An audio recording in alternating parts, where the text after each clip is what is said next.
You're listening to a Mamamia podcast. Mamamia acknowledges the traditional owners of the land we have recorded this podcast on, the Gadigal people of the Eora Nation. We pay our respects to their elders, past and present, and extend that respect to all Aboriginal and Torres Strait Islander cultures. From Mamamia, this is No Filter. I'm Mia Freedman, and today I'm really nervous. I never expected to be a podcaster. When I started my career in media, and even when I started Mamamia, a pod was something that a P came in. Over the last 7 years since No Filter began, I reckon I've done around 400 episodes. And I've learned so much from the hundreds of people that I've interviewed, from Holocaust survivors to women going to Mars, to celebrities so famous they couldn't walk down the street, and ordinary people who had extraordinary stories. And it's pretty rare that I don't walk away from every interview having had at least one aha moment. It might be a new thought, a new idea, a new understanding of a complex issue, or just a new perspective on someone's personal story. And today, that personal story is mine. And the person on the other side of the mic being interviewed is me. And it all began in this very studio, late one night in November 2020, when I was at the end of an interview with a woman named Caroline Hirons. She's an international skincare expert whose brand exploded during the pandemic, and I'd become quite obsessed with watching her videos on social media. And during one of them, she mentioned that she'd been diagnosed with ADHD. And so at the end of our No Filter interview, I asked her about it. And, well, you can guess where this is going. But it's interesting to me how there's no stigma for me at all because it's so common. What was interesting was that when I did an Instagram live, I mentioned it and I was going to do something else about skincare, and I ended up doing an hour and a half about my ADHD and the diagnosis. The amount of people who contacted me and said, one, they recognized themselves and they were going to go and see someone about it because they're always being told off for not sitting still, always chatting or easily distracted.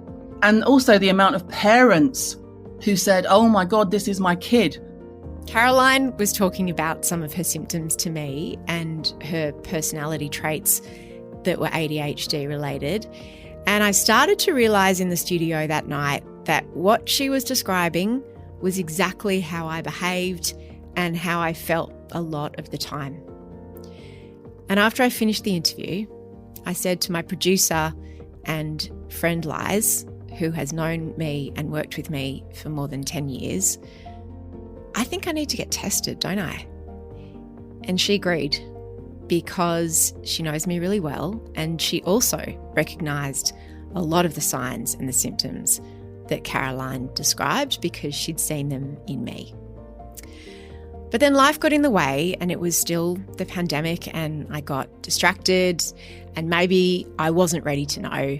But also, for someone with ADHD, getting diagnosed with ADHD is a really complicated process that is beyond most of us because it involves a lot of steps. And it took me a year to get my shit together and get an official ADHD diagnosis, which I now have. I'm still processing what it all means. And until now, I've just not been ready to talk about it because I've needed time and I've needed privacy to percolate something that feels so many things. It feels confusing and destabilizing and often mortifying and embarrassing. Not because of the stigma so much, but of course there is that, but because of how aware I've become of the ways in which my ADHD manifests in my life and how it affects the lives of those around me. The way I process big things in my life is to write about them. Putting words around my feelings and experiences has always helped me to understand them, but it's taken some time and I just wasn't ready to share until now. And of course I had to write it down before I could talk about it. So I wrote an essay for Mamamia, which I will link to in the show notes. And I didn't just write it for me, but also because the way I learned that I had it was hearing from other women like Caroline and other women I'd read about on Mamamia who had been diagnosed. And yes, I know there are a lot of women talking about being diagnosed with ADHD right now, and you might even be rolling your eyes or muttering, "What a stupid trend," under your breath. But it's actually a long overdue and welcome correction for many women, including me, and there are reasons why so many of us are being diagnosed now, which we'll get to in this interview. So anyway, today you're going to hear me being interviewed by Claire Murphy. She's the host of our daily news podcast, The Quickie, and she's one of the best interviewers I know, but we don't know each other that well, which is why I wanted her to be the one doing the interview. So I hope you enjoy it. Here we go. Where's your mind at today? Like, as we're sitting here, I know that you've mentioned that you were a little bit hesitant about starting this conversation. You're feeling a bit worried about it. I was. Does that then sort of feed into the ADHD, do you feel? Are your emotions also making it harder for you with dealing with the ADHD quirks, as you're calling them?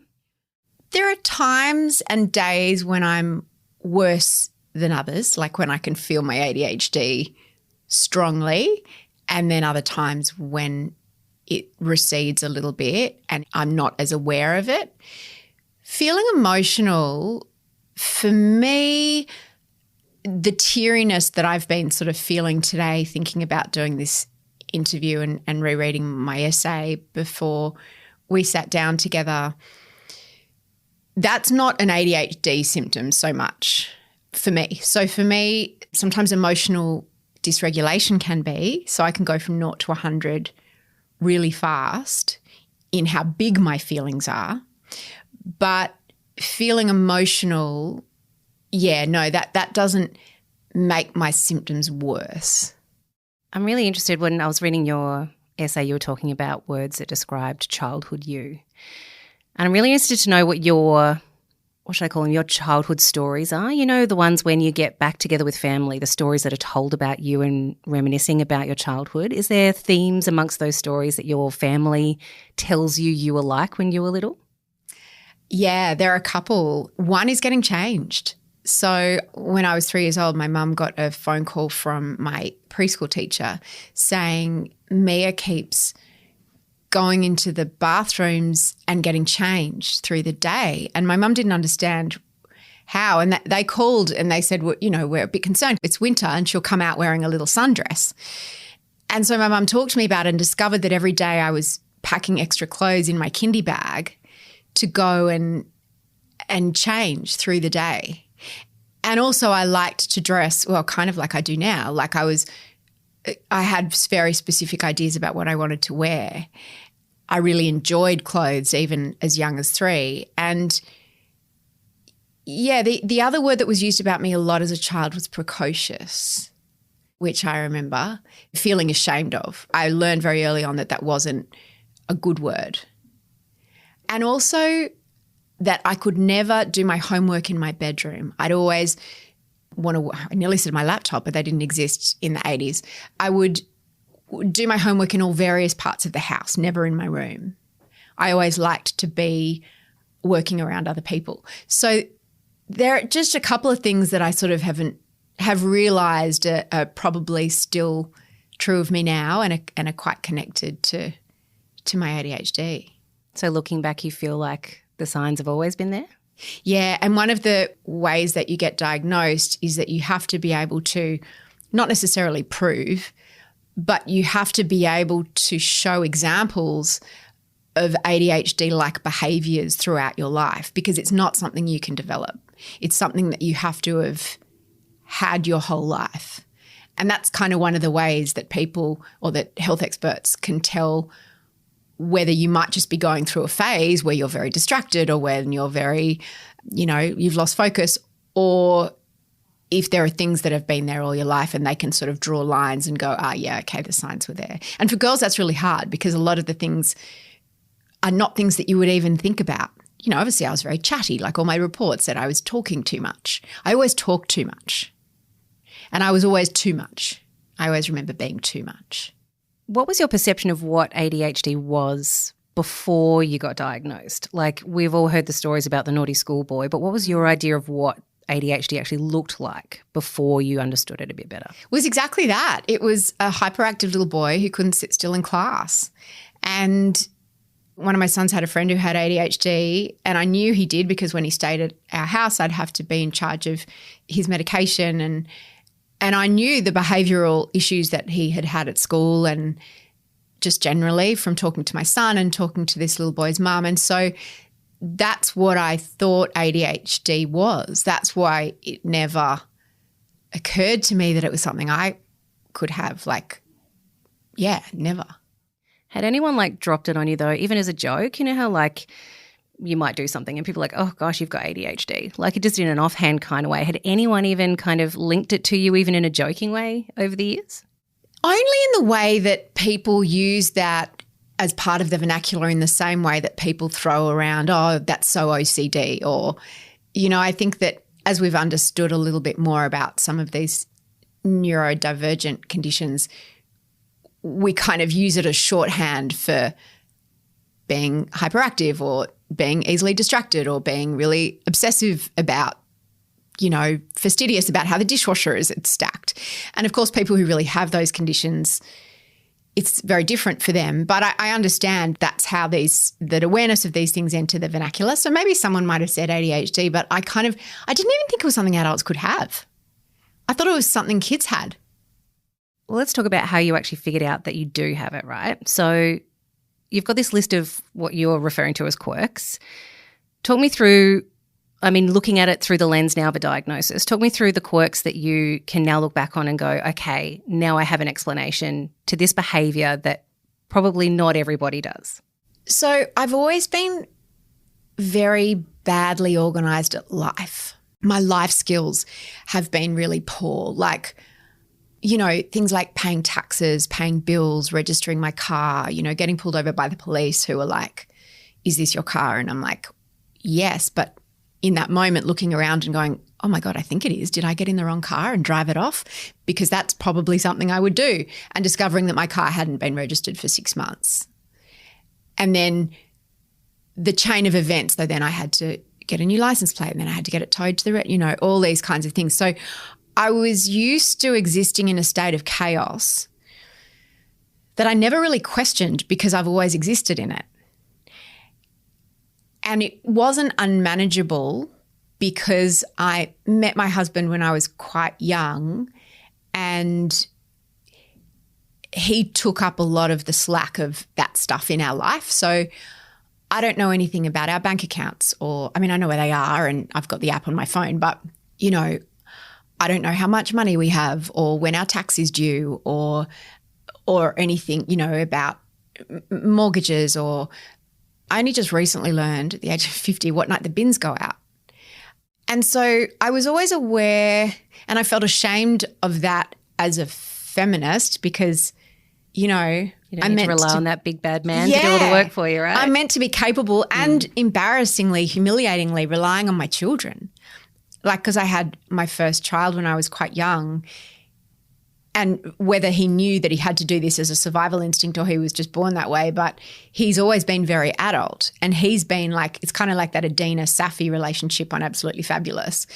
He's always been the sort of designated driver, not actually driving the car, although now, yes, but he's always been the responsible one and I've not. And I have a huge amount of guilt about that as well. So there were always these things, but I always thought that they were just personal qualities of mine that I was ashamed of. And I also just didn't understand how other people did things. Like I can't understand time. I've never been able to understand time. And yet I'm really good with deadlines. And I understand why that is now because people with ADHD have what's called time blindness and we can only understand time when it's right in front of us. And so I always think, for example, it's going to take me 10 minutes to get everywhere, but like everywhere, no matter how far it is, what time of day. And I'm shocked every time that it takes longer than that. And then I, of course, become more and more aware of the disruption that I cause to other people's lives. You know, and you can get away with that for a while and it can be kind of cute and kind of, you know, oh, Mia, she's always late. But yeah, then in my mid-40s, it just started to become unmanageable. You've mentioned having kids. You said, your eldest had to grow up and be adult pretty quickly, but there's a stage where they can't be. They're very reliant on you. Yeah. And you have to be the one in charge and doing all the things. As someone who's struggling with time and with organisation and all the things, how did motherhood go for you when they were tiny? Really well. Like, I really liked that. And I realise now that's because you need hyperfocus when you have a baby. You only have hyperfocus when you're really interested in something. And I was really interested in my babies. The other thing that was good is that babies are chaos. And people with ADHD, because our ability to uptake dopamine is lower than the average person, we need a lot more stimulation and adrenaline than someone who's neurotypical. And so the chaos of a newborn, I thrived in that. I loved it. I loved the hyperfocus and the intensity of being a new mother. Not that it was every day was glorious. It was, in fact, as they got older that I found it more challenging, because going to the park is really boring.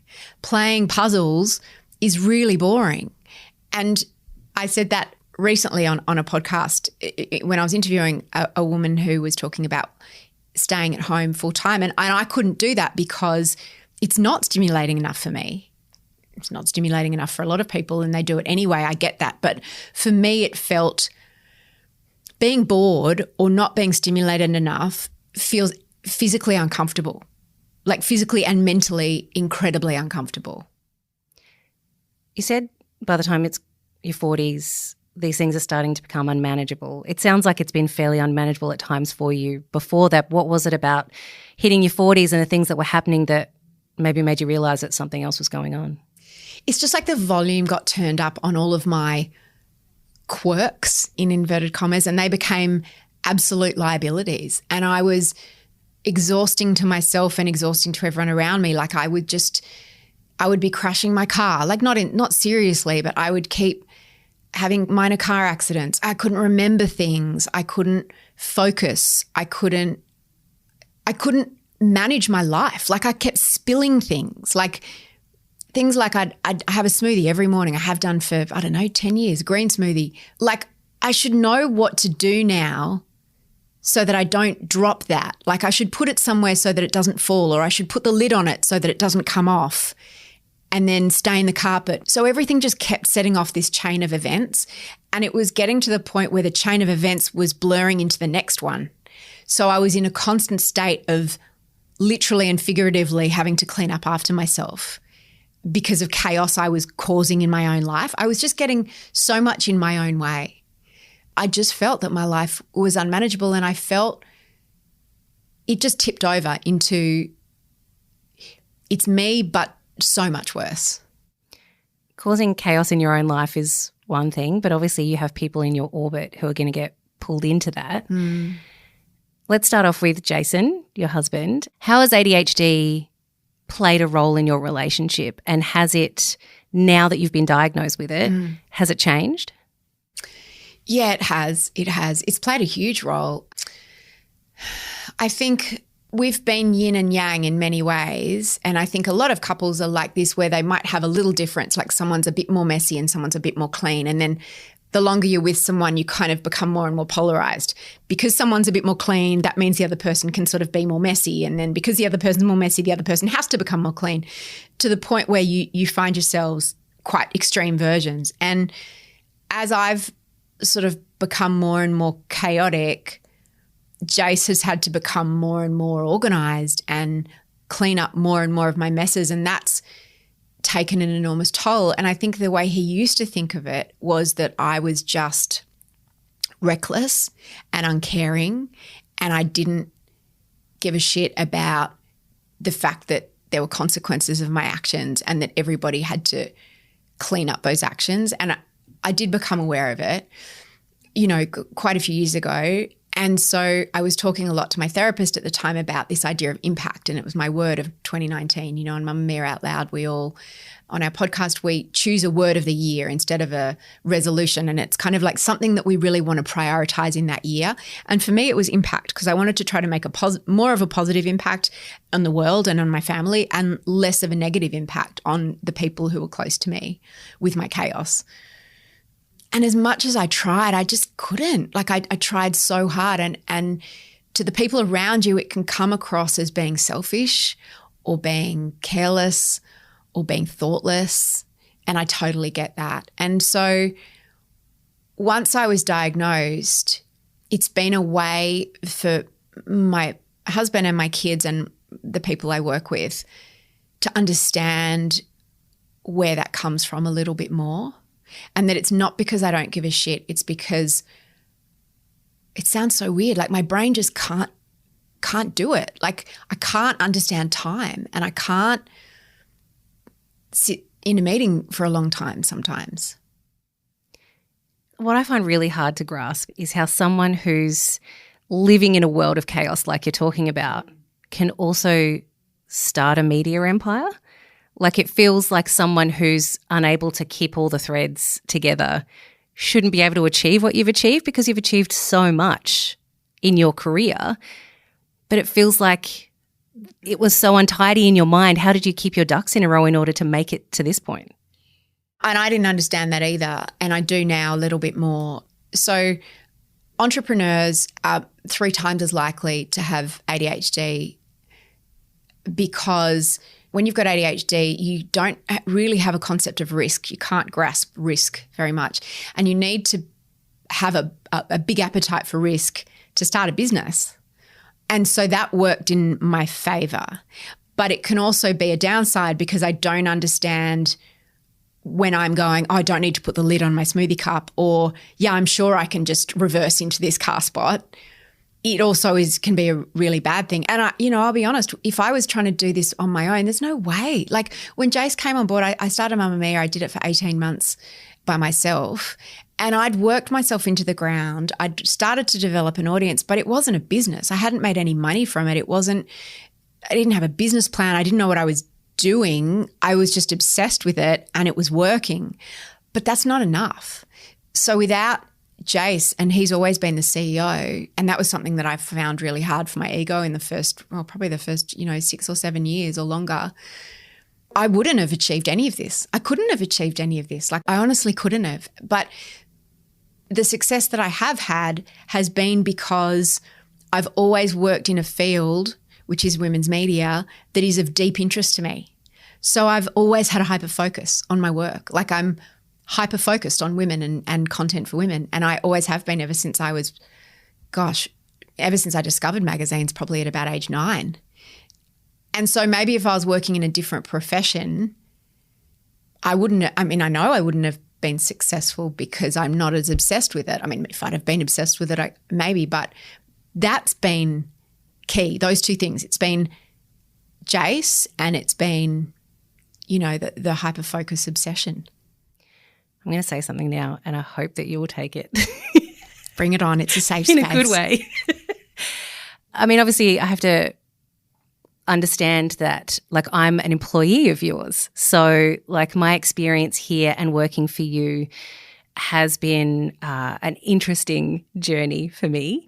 But when I first started, I was told by people that you were known as the glitter bomb fairy in the workplace because you are sparkly and creative and you have amazing ideas. And I'm often wearing glitter. And you're often wearing sequins. And sequins. But there would also often be times where you would enter the scene, drop a glitter bomb, and then walk away expecting that people would just do or create the thing that you've thought of in your head. Yeah.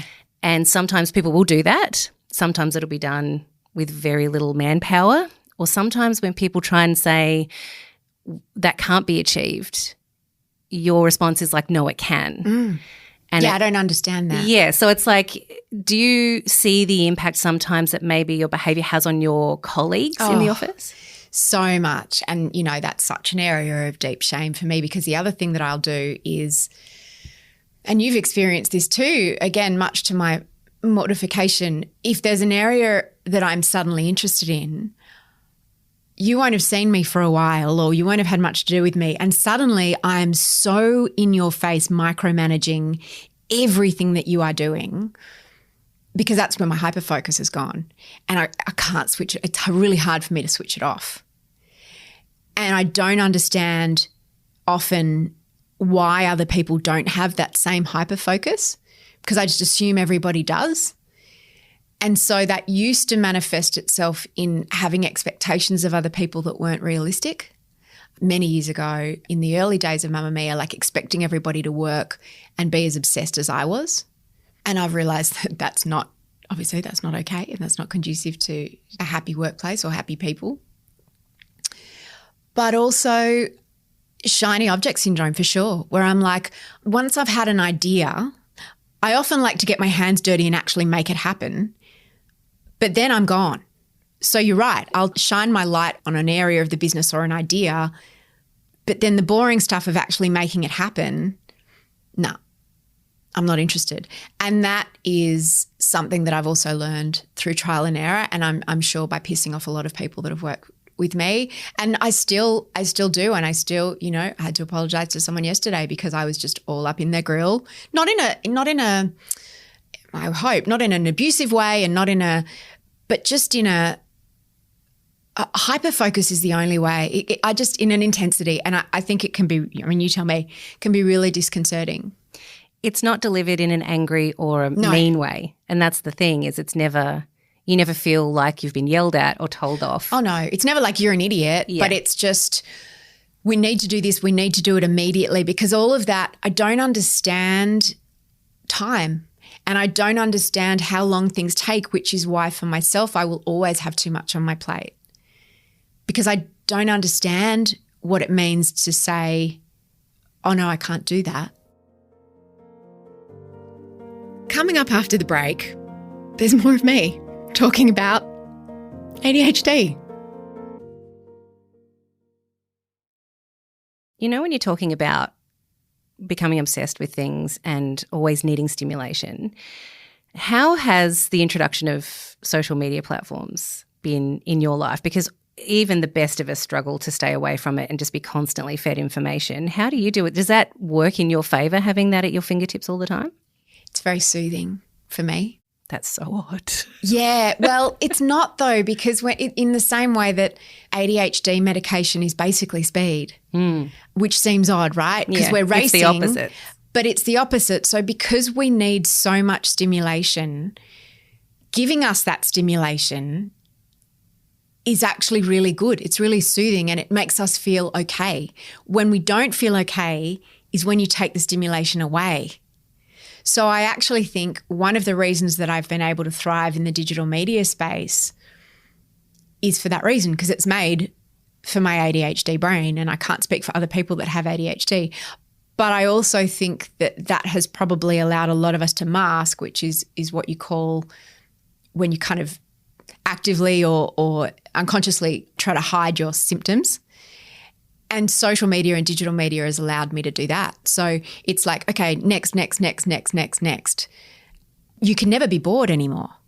And my biggest fear and my biggest anxiety is the idea of being bored. And not my most traumatic memories of childhood, but some of my most distressing moments of childhood was boredom. Because my brother was 7 years older, so I was kind of an only child. I spent a lot of time just with my parents. And, they took us on a drive around Australia for like 3 months when I was like, and that was just hell because it was just me in a car for hours and hours. And that was a type of torture to me that is hard to explain because someone might be, oh yeah, everyone gets bored. It's different. It feels different for me. Is it a busting out of your skin kind of feel? Is it a chaos in your mind? Is it like a wanting to scream kind of feel? Is there any way you can sort of understand, like for those of us who don't have ADHD or don't have anyone in our lives who have it, like what is that feeling inside that is driving you but also like having to be at rest is painful? Like what's happening in there? So I've been taking medication for a year now and I take it every day. And I recently went on holiday and I took it through my holiday because I just find some people don't take it every day, but for me I just find it's actually uncomfortable when I don't. And I didn't realise that because when I was flying home I thought, I'm just sitting on a plane. Like I want to try to sleep. I don't need to take it. And interestingly I had no internet, so it was like a double whammy. But I had no medication and I had no internet. And I felt like there were ants in my brain. I couldn't I couldn't get comfortable in my brain. I couldn't find anything on, there were 100 channels on the in-flight. I couldn't find anything that could hold my attention. Couldn't read anything that would hold my attention. It was just like, imagine sort of sitting on a remote control and it's just going speeding through the channels, and you're trying to watch one but you can't because it just keeps changing channels. It felt like that, and it was really discomforting and uncomfortable. It was really unpleasant. Yeah. So you've been dealing with this. That's your before diagnosis. That's your normal, right? So you don't really know what it is, but it's your everyday normal. Yeah.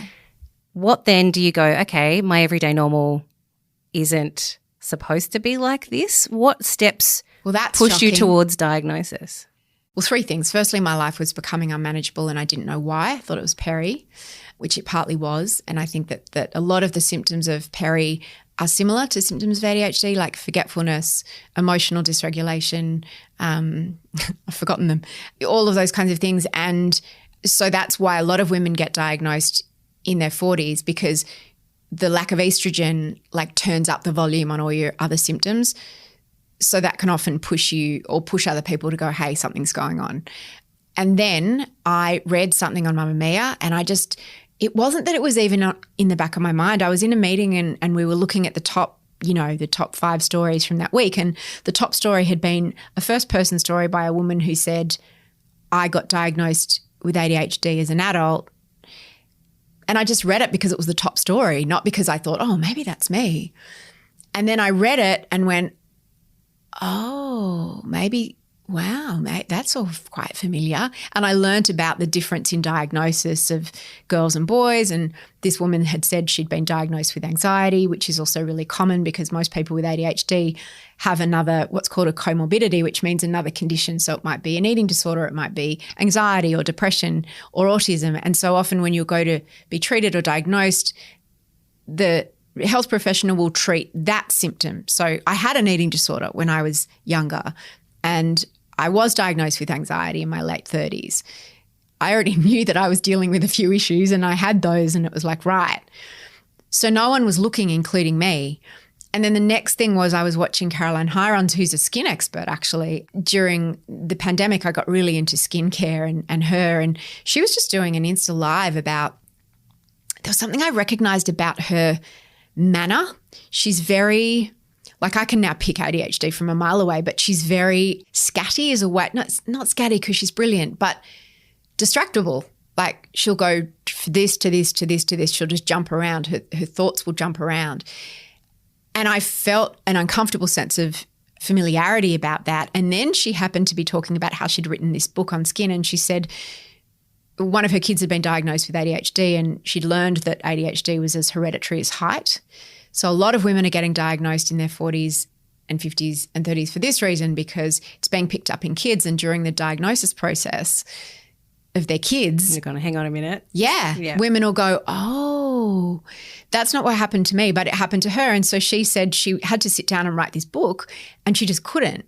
And so it was at the same time as her child was being diagnosed. And so she then got diagnosed and went on medication and was able to write the book.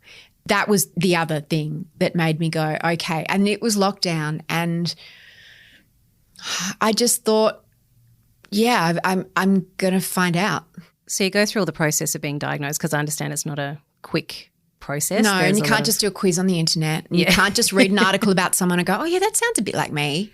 So you go and see professionals. You have to. Who put you through all of GPs can't diagnose it. It has to be a psychologist, or if you've got kids, a paediatrician can, or a psychiatrist, So you're sitting in the office, you've done all the testing. Well, Zoom, right, it was locked down. Zooming into his office, and you've done all the testing.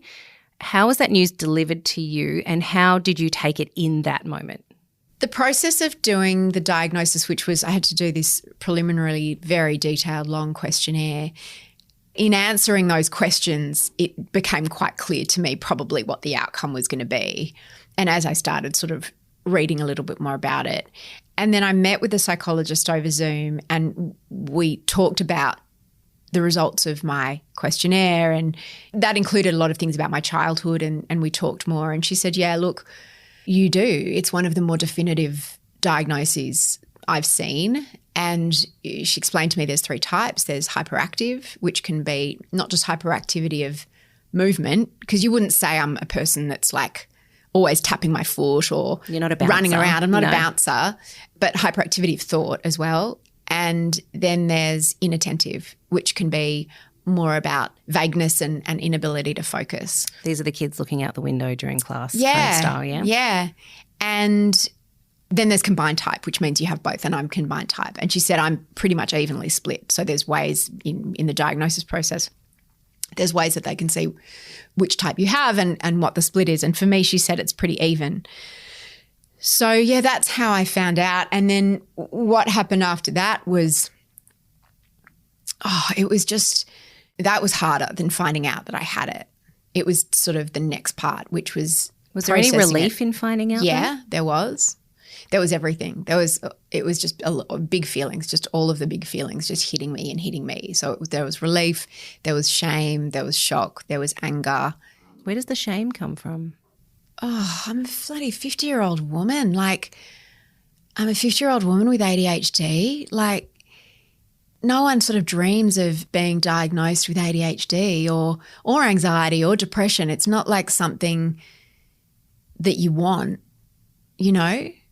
But at the same time, yes, relieved that there was a reason. Like, it was so weird. Do you feel like if you'd been diagnosed younger, you would have felt less shame? Was it the fact that you were at that age and you're not supposed to be getting ADHD when you're 50? Well, I mean, you don't get it, but diagnosed at that time? Well, I didn't know many people at that time who had it. There is stigma. It's not the worst part about having any kind of condition or mental health condition or neurodivergence. But of course there's stigma. It's like everyone just wants to be not that, you know? No one's like, yay. But it was also a revelation and also weird to just go, all these things that I thought were my personality are actually just the way my brain's wired. So that was weird. And then just the way people reacted, which was just really hard. Well, talk me through that, because in the essay you write that the reaction was almost dismissive at some stages. Anyone usually who gets a diagnosis of ADHD, particularly later in life, it will not come as a shock to the people around them who've known them for a long time, who live with them, who work with them, who love them. They're more likely to go, well, duh. Or even if they hadn't actually thought that you had ADHD, they'll just go, oh, well, yeah, of course. And that feels really humiliating because it's like, I thought I was masking really well. And it feels dismissive because it's like, I've found out this epic thing about myself. And you're like, well, obviously, like it's no big deal. And it's the biggest deal for reasons that are really hard to explain. And I had one friend who just said, oh, well, that must be good. And at least you've got, you know, we had another friend who'd been diagnosed around the same time. Oh, you've got this one and you've got that one. I just was shocked by that. And then I had people, you know, well-meaning people in my family, my extended family, who tried to convince me that I didn't have it. Oh, well, just everyone's a bit ADHD and it's been the pandemic and you work in digital media and you've got such a busy life and of course you're just a bit overwhelmed. And that felt awful too. And then, you know, people laughing. And I understand why. I do understand why. And again, they didn't mean badly because it's not like it's something that's not treatable and it wasn't life-threatening. So, yeah, it's just hard to explain why. It just felt everything. It just felt everything. Have you since spoken to people about how that made you feel? Have they understood that? Yeah, it's taken such a long time to sort through all of the things, which is why I haven't written about it or spoken about it publicly until now, because it's just so raw and I'm still working things out. And like, you know, I was working on that essay for months and months and months, which is really unlike me because of my ADHD. I'm usually like, I'll write it in the morning and it's on the internet by the afternoon. And even that's too slow.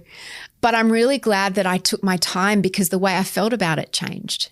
You know, at first I was like, oh, maybe it's my superpower. And I know that there's, the TikTokers and the people on social who try to, I'm a magical unicorn and it's my superpower. And I understand that because it is associated with really low self-esteem and you got to put a spin on it. A lot of people feel that they've got to put a spin on it. But I also think it's really important for people to understand, well, I can only speak for myself, but there is nothing positive about it for me. Like, there's nothing positive about it. I've been successful despite it. I've lived my life, but it's not made my life better. It's made my life harder. It's made the life of everybody around me that I work with, that I live with, harder. Yeah, it's not a net good. And I think it's important to be able to say that. Like, there's this whole culture of you've just got to, there's nothing wrong with you. You're just different. It's like, you know what? It's just I'd like to give this back. Like, I'm fine, but it hasn't made my life better. So how do you now figure out who you are? Oh, I don't know. So you've got medication, obviously, that's supposed to level you out to a point. Yeah. Do you then start to, rediscover yourself and figure out what parts of your personality are actually you? Yeah, I think. And I think it's also about some of it's understanding why I do things that I could never really understand why I did them. And that helps. And it gives me a lens for just not just me, but other people around me. Like, one of the first things I did was I wrote up a little kind of explainer about my ADHD and working with someone who has ADHD to the people I work closely with here at Mamamia. I mean, because we all want to feel understood, right? I've always got an awareness, and there's just such a deep shame in knowing that you're just too much, that you're just too intense. Like, that's just hard too much for your children, too much for your partner, too much for your workmates, too much for your friends, and knowing like, oh, am I texting too much? Was I just really too full on at that dinner that we had? Am I asking inappropriate questions of this person I just met because I'm in hyperfocus and I'm just super interested in something? I always have been second guessing myself without realizing why I did it, and then always beating myself up. Oh, there you go. You did it again. You talk too much again. Interrupting, blurting. And for me also, that was a major thing, just realizing that I should never, ever, ever have been doing live TV. It has got you in trouble a couple of times. Yeah, like more than trouble, it's got me cancelled on innumerable occasions, and that's taken the most shocking toll on me and the people around me and on my business at times. And one of the things about ADHD is that you don't have a filter from your brain to your mouth, and you also don't understand the consequences of things necessarily that you're going to say. And I don't say that as an excuse, because we're all responsible, and I never want anyone to think that. But if you know your limitations, and for me, I'm very good at live TV because the adrenaline of it means that I can synthesize my thoughts really fast and deliver a great soundbite. And because I always want to please, I will make good TV because I'll say something snappy or whatever. And before social media came along, that was fine. But with social media now, there's so many people who want to take something you've said out of context, or it might not land, and then it can destroy you because you used the wrong word because you weren't thinking, or you made a thoughtless analogy that was, because you just said it too fast and you didn't have time to think, hang on, how's that going to sound? Because it's just out of your mouth, it's gone. And that's why I should never, ever, ever, ever have done live TV, even though I found it really easy because the adrenaline and the hyperfocus, I was good at it until I wasn't. I can't even remember your question anymore. But I think I was trying to say the helpful part has been learning to modify my behaviour and my life around my strengths and weaknesses. It sounds like, just listening to you talk then, like from an outsider's point of view, you've got this great life, this great business, this great family, you've got sparkly everything, you've got people all around you, you've got legions of fans who would hang on every word you say. But from just listening to you talk, you sound really lonely. Yeah, I do, don't I? It has been a really difficult year. It can feel really lonely being full on. Like, I don't even know how else to say it. It's kind of like sometimes you're aware that people are just sort of backing away from you. And I've got a very close friend, Sally Hepworth, who was diagnosed around the same time as me. And she's been a godsend because, like, we met each other for coffee when I was in Melbourne. She was talking and she goes, I'm sorry, I feel like I'm talking too much because my meds have just kicked in. Am I talking too much? And I went, no, I thought I was talking too much. Am I talking too much? And that sounds like a comedy skit. It is. And we can compare notes. And, you know, as we've been trying to get our medication right and all of that kind of thing, it's been amazing. But it's lonely because you feel like such a doofus for not being able to do something as simple as make a cup of tea or order groceries or remember to pick your kids up from school. I mean, the shame of that, of, you know, and trying to make a joke about it in our family. But, you know, my kids, times when they were safe, but, you know, what mum doesn't remember to pick their kid up from school? You know? So, yeah, an awareness that it really affects your sense of self, because I can do really hard things. I just can't do really easy things. As you have gone from misunderstanding to understanding ADHD and now kind of coming to terms with who Mia Freedman is, where do you see your relationship with yourself going now? Because it sounds like you... I'm so sick of myself, Claire. I'm so sick of myself. I know in your essay you're saying like every second person seems to be diagnosed with ADHD these times, and you feel like you're a bit of a fraud because you've come out and been like, oh, yeah, me too, in this moment where everyone else is doing the same thing, right? I'm like, I should have said it earlier. Yeah. But then how do you now move forward with who Mia Freedman is now? Will her behaviour change? Will people around her notice that she is different now because she is medicated or she's understanding or she's getting therapy? Is this a different person now, or is this just the same person, you know, modified to level out? I've been a different person for a year because I started medication quite soon after I found out. So the first 50 years of my life, I had ADHD and was unmedicated. Then I was medicated and also knew that I had it. So I would say that I'm happier in my career, in my work and in many aspects of my life than I have been in such a long time. And medication and self-understanding and forgiveness has really contributed to that, I think, for me.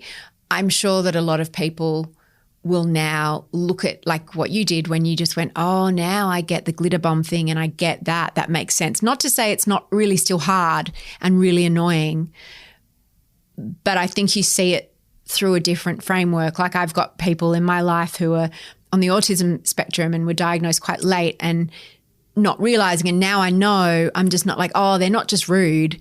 It's that. It's like it's just the way their brain's wired. They don't mean to be rude. They're just different, you know, or thoughtless or whatever it is. And I hope that people will see that in me. What I don't want to do is to use it as a form of identity. I don't want to make that my brand in the same way that I didn't want to make anxiety my brand, because I'm just not interested in that. It's a little bit like when you're first in love and you just want to use someone's name all the time because you want to talk about them. And so for the last year, I've just been like, oh, that's my ADHD and that's my ADHD. And oh, I'm being so ADHD today. And sometimes I've found that I'll call it out, like just before we sat down and I'm moving all the furniture, you know, because everyone here knows now. I was like, guys, this is what ADHD looks like. And it's like, I want to say it because I know they're thinking it. But I don't want to be doing that all the time because I don't want it to be my identity. And also I've got to be responsible. It can't just be the joker card of, like, I'm talking about myself. I'm not talking about anyone else. Oh, you know, sorry I interrupted you or was thoughtless or forgot to pick you up. It's just my ADHD. It's like it's an explanation, but it's not an excuse. That's how I look at it. But it's funny, like my kids, as soon as I started taking medication, they noticed a difference. And then when I was experimenting with the right dosage and how often I would take it, and I would often not take it on weekends for a while, I thought I won't take it on weekends. And they would, within 3 seconds in the morning or at any time they had a conversation with me, they would be able to know whether I was on my meds or not. They're like, oh, is it a meds-free day today? Why do you feel like you need to take days off? Why did I? Because I thought some people just use it because it's not like an antidepressant or an anti-anxiety medication where it's cumulative. It acts instantly. And so some people take it just when they've got to work and they don't take it on holidays, or they don't take it on weekends, or they take it maybe when they've, got a reason that they've got to concentrate. And I thought maybe that's what I would do. But I found that two things. I found firstly it was not really fair on my family because they were getting the non-medicated me, which was very, very symptomatic. And also I found the difference just too much. It's a little bit like when you start wearing glasses and you've needed them for a while but you didn't realise, and then you put glasses on and you go, oh, wow. And even though you were fine before, after you've had the glasses on, when you take them off, it's like, oh shit, things are really blurry, but that's just what you thought was your baseline before. And I think that's what's happened. So that time on the plane when you said that's what it was like for you all the time, I think it was, but I think I just had all of these crutches and ways of dealing with it that masked it and allowed me to mask it for a really long time. Well, I'm glad you have found your diagnosis and found, even though you would like to give it back, I feel like now knowing that you can take medication in order to deal with symptoms and feel like you can, get on with less chaos. I'm glad you found that. Even if it is at 50, even if it does come with some shame and some guilt. Going on Ritalin I'm not on Ritalin anymore, I'm on something different, but going on Ritalin at age 50, that was not on my bingo card for 2021. Well, I have to ask finally, because I've been doing your job for the last however long we've been speaking for, but you're really good at it. Is there a question that you would have asked yourself that I have not asked you? Maybe why now? Why talk about it now? And that's a great question, Claire. What I would say is I once read, out there is someone with a wound in the shape of your words. And that's why I started Mamamia, because when I lost a baby halfway through my pregnancy, almost 25 years ago now, there was no internet and there was no way to find women who'd been through what I was going through. And I didn't know anyone because no one talked about it back then, and there weren't books about it. There was the occasional magazine article about it, but not on demand. And all I wanted was to see my experience reflected back so that I felt normal. And I didn't write about my miscarriage at the time. It took me, about 10 years to write about it. And when I had an anxiety attack and was diagnosed, I didn't write about that for a few years because I always lack time to process these things so that I feel that I've got something of worth to offer. And I know, as someone with ADHD, I know the seduction of, I just want to get it out and share it. And I think we're in a culture now, an internet culture, that really rewards that, because social media and everywhere is full of people just vomiting out their real-time experience of heartache and pain. And if that works for them, that's fine. But I don't feel that it's helpful for me to vomit things out when they're raw, because then you have to deal with everybody else's feelings about them before you even understand your own.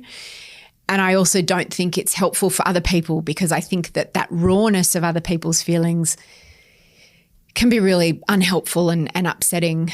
And so that's why I've waited. I wanted to wait a year until I figured some things out, until I felt that I had something to say. But ultimately the reason I'm doing it now, and the reason that I think anyone does, is to feel seen, heard and understood myself, but more to make other women feel seen, heard and understood, which is what we do here at Mamamia, and why I wanted to start a women's media company, because I don't know, I think there's such value in that. And if it wasn't for the woman who shared her story on Mamamia, I might not have ever known. Well, people are going to know now. And there's going to be people listening to this who take it on board and who might wander off to a specialist and say, hey, can I fix my chaos today? Yeah. And thank you for staying after I glitter bombed you. I thought I would cry during that interview. I actually had been crying about my ADHD that very morning, and I kind of expected to be more emotional. But I think that I was in hyperfocus while I was talking to Claire. And also I was really nervous because I prefer to be the one asking the questions rather than answering them, as you will know if you've listened to No Filter before. Now, for Mamamia subscribers, I want to play that conversation that I had with Caroline about her path to an ADHD diagnosis, because it was really different from mine, but it was a really common one, and it's a way that a lot of women are being diagnosed. And if you listen, you'll also hear the exact moment when I had that, oh my God, this is me. Because so many of her symptoms sounded so familiar to me, and maybe they also will to you. So you can listen to that right now. Just follow the links in our show notes. You can also find links to my essay, and we've created a newsletter to share information and resources for anyone who's interested in learning more about ADHD. We've got a link in there. Basically, it's all in the show notes. The executive producer of No Filter, my good friend and my co-pilot on this podcast from the beginning, and the person who encouraged me to get my diagnosis, is Elissa Ratliff. Your host today was Claire Murphy, and I'm Mia Freedman. Thanks for having me in your ears.